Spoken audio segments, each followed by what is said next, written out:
Thanks very much, Mr. Chairman. Just to be very clear, I think I know how you'll all answer this, but the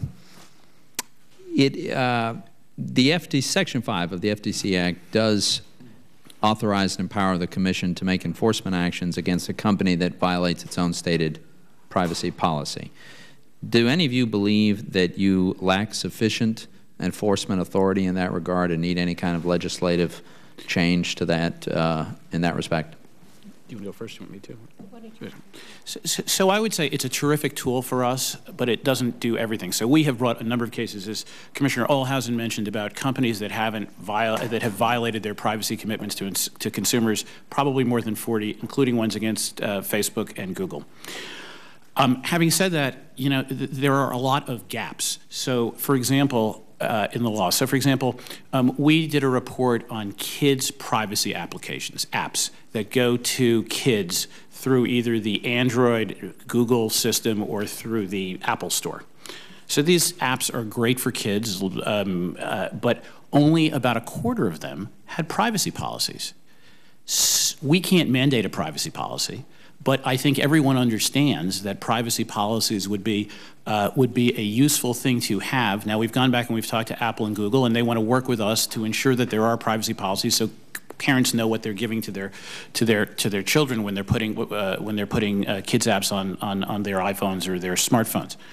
But part of the reason I think that that the majority of the Commission is supportive of general privacy legislation, and you have to get it right, of course, is because it would fill in gaps. Part of it is because I think a lot of businesses want more certainty that you can get when you're not taking a case-by-case approach, which is what we sort of have to do. We do case-by-case and we do policy. We don't really do regulations except where it comes to kids' privacy, and that's because Congress gave us specific authority to. So that is one of the things that I want to examine as I get more settled in as a commissioner is if there are things that the FTC's current authority can't reach. But initially, I would say if there's a deceptive statement in a privacy policy, that is a very straightforward case for the FTC, and it's successfully brought very many of them. And that was my question. Okay. So with respect to a violation of a stated policy, nobody feels as though there's any ambiguity or insufficient authority? Correct. None. Okay. I think everybody here acknowledges, but just to be clear, do you all agree that there are many companies operating on the Internet that actively compete on the basis of the privacy policies that they offer, that is one of the features that they bring attention to? Yeah, I think that's a good point, and I think we have started to see that. And of course, you know, one side of our agency is consumer protection, the other side is competition, and so we like to see that. When I believe when Google changed its privacy policy about, I think, effective the beginning of March, Microsoft had full-page ads in the New York Times saying, you know, if you want more privacy protection, use Bing. So yes, we're starting to see that.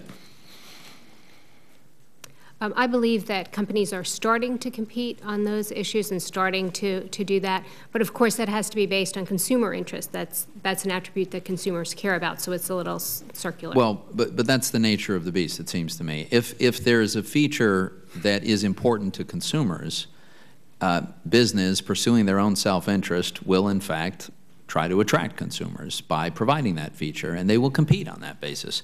I find your discussion about do not track very interesting. As I understand it, this is an industry effort. This is not mandated by legislation. Correct. It's not mandated by regulation. It's a voluntary approach, which you're commending, and which the industry apparently sees as in its own interest to pursue. So what do you think of this dynamic, whereby an industry, presumably with input from consumers, and you know, it sort of discovers a process that works for both? Well, on do not track, I think the majority of the Commission is very supportive of this process. They are making meaningful progress.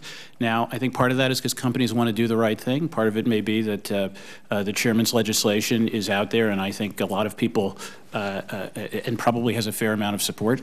But we see progress, and we're hopeful that one way or another we get to the finish line by the end of the year. Again, some of it depends on precisely what's in the do not track effort, but we do commend their progress. Yeah. Senator Toomey, there is competition on privacy offerings. We would like to see more competition. Part of the reason to introduce a set of privacy principles, including transparency and control, is to create more of an active conversation between businesses and consumers, so consumers can make choices, understand the benefits. The problem with existing law today, the reason that we believe that additional FTC authority is required, is that too much hangs on privacy policies. And there's research out there that indicates that you'd have to spend 250 hours a year to read every single privacy policy for the average consumer. That's just not something that people are able to do. So, people don't really have a choice about the contents of what's in a privacy policy. And as Chairman Leibowitz mentioned, there are companies out there that don't have privacy policies, and the existing authority doesn't reach those. So what the FTC found about mobile apps is consistent with what a broader survey of the top 50 applications found. Only a third of them had privacy policies. So how do you deal with people that don't have privacy policies? You can't hold, there are no promises that you can hold them to under Section 5. I just would want to point out, if I could very briefly in closing, there's the premise here is, of course, that the consumers want these privacy features that you're advocating. They're not available. And so the premise is there's this huge untapped potential in the marketplace that nobody's been smart enough to figure out. Because if all of that is true, of course, there's a huge incentive for a company to simply offer those policies, advertise extensively, and then take all kinds of market share away from the not-so-clever competitors who haven't figured out that that's important to consumers. So I think that we ought to just proceed very cautiously when that's an underlying assumption.